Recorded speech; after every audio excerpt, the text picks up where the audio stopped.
বাংলাদেশের রাজনীতিতে এক নতুন অধ্যায়ে শুরু হতে যাচ্ছে। অপেক্ষার অবসান, প্রত্যাশার মুহূর্ত। হ্যাঁ, নভেম্বরে দেশে ফিরছেন বিএনপির ভারপ্রাপ্ত চেয়ারম্যান তারেক রহমান।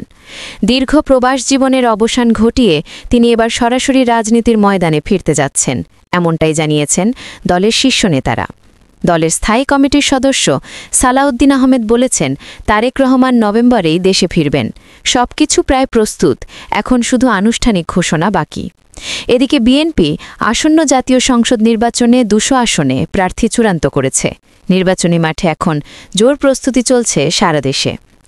তারেক রহমানের দেশে ফেরার খবর ছড়িয়ে পড়তেই বিএনপি নেতাকর্মীদের মধ্যে নতুন উদ্দীপনা ছড়িয়ে পড়েছে। দীর্ঘদিন পর প্রিয় নেতাকে দেশে পাবেন, এই খবর শুনে অনেকেই আনন্দে চোখের জল আটকে রাখতে পারেননি। রাজনৈতিক অঙ্গনে তৈরি হয়েছে নতুন উত্তেজনা। একদিকে নির্বাচনের প্রস্তুতি, অন্যদিকে তারেক রহমানের প্রত্যাবর্তন। যেন রাজনীতিতে এক ঝড় বইছে। দলের ভেতরে ভেতরে চলছে নির্বাচনী কৌশল নির্ধারণ, প্রার্থীদের মাঠে নামানোর প্রস্তুতি এবং জনসঙ্গে নতুন করে যোগাযোগের উদ্যোগ।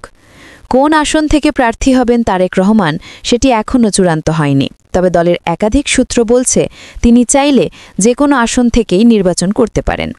নেতাকর্মীদের মুখে এখন একটাই কথা, নভেম্বর মানেই নতুন সূচনা। রাজনীতির মাঠ গরম, দেশের মানুষ অপেক্ষায় কবে দেখা যাবে সেই প্রতীক্ষিত মুখ।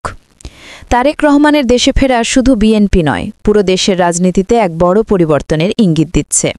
প্রত্যাবর্তনের এই মুহূর্তে প্রশ্ন একটাই, এবার কি রাজনীতির পালাবদল ঘটতে যাচ্ছে?